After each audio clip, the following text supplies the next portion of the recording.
লেলা বলছে যে আমাকে যে পরিমাণ মানে প্যারা দিছে বা মামলা মোকদ্দমার প্যাচে ফালায়া যে একটা কষ্ট দিছে, তারপর মিথ্যা কথা বলে একবারে মানিজ্য একবারে ধ্বংস করে দিছে, সেটা আর কোনো ছেলের সাথে করবে না।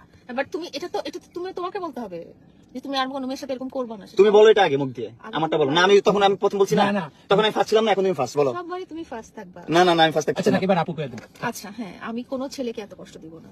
মামুন লায়লা এক হয়ে গেল, বিষয়টা কেমন জানি না। আজকে এই বিষয়ে একটু কথা বলবো। তো hey guys, welcome back. I hope কি তোমরা সকলেই ভালো আছো এন্ড আমিও ভালো আছি। মামুন আর লায়লা এক হয়ে গেছে, সেটা ওরা লাইভে এসে বলে দিয়েছে সবাইকে, এমনকি প্রেস কনফারেন্সও করেছে। এখন কথা হলো, তোরা তোদের পার্সোনাল বিষয়গুলো পাবলিক কেন করস? তোদের মধ্যে বিয়ে, ডিভোর্স, বিয়ে ছাড়া একসাথে থাকে, সেটা তোদের পার্সোনাল ম্যাটার, সেটা তোরা পাবলিক কেন করস?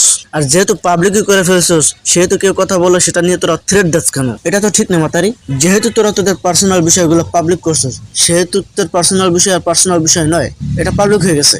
আর তোরা তোদের পার্সোনাল বিষয়গুলো কেন পাবলিক করছিস? অবশ্যই ভিউসের জন্য, সেটা আমরা অবশ্যই বুঝি। আর যেহেতু ভিউসের জন্য পাবলিক করছিস, সেহেতু তোরা আর কাউকে থ্রেট দিস না, তোদের থ্রেট কেউ শুধেও না। সরি গাইস, ওদের কার্যকলাপ দেখলে আসলে এইসব ভাষা মুখ থেকে বেরিয়ে আসে, কন্ট্রোল করতে পারি না। রোজা রমজানের মধ্যে এটা উচিত না, কিন্তু বেরিয়ে আসে। সরি। শোনো গাইস, ওদের ভিতরে কি হয়েছে না হয়েছে, কত কি হয়েছে সেটা তোমরা সবাই জানো। কত দূর পর্যন্ত ওরা গেছে সেটাও তোমরা জানো, কতটা নিচে নামছে সেটাও তোমরা জানো। মানে তোমরা একবার চিন্তা করে দেখো গাইস, মামুনকে ফাঁসানোর জন্য নিজে ধর্ষণ হয়েছে সেই কথা বলে ধর্ষণের মামলা দিয়েছে মামুনের বিরুদ্ধে। মানে কতটা নিচে নামছে তোমরা বুঝতে পারছো গাইস? এত কিছু হওয়ার পরে ওরা আবার কিভাবে এক হয়, এটা আসলে আমার বোধগম্য নয়। আসলে ওরা এগুলো সবই পাবলিসিটির জন্য করতেছে, সেটা সবাই বুঝতে পারছে, এমনকি আমিও বুঝতে পারছি। ওদের যে জন্মের কোনো ঠিক নেই, সেটা কিন্তু প্রমাণ করে দিতেছে ওরা। যদি জন্মের ঠিক থাকতো, ওদের যদি ব্যক্তিত্ব থাকতো, তাহলে অন্তত ওরা এত কিছু হওয়ার পরে একসাথে হতো না কোনোদিনও। তো গাইস, এই ছিল আজকের ভিডিও। সবাই ভালো থাকবা, সুস্থ থাকবা, খোদা হাফেজ।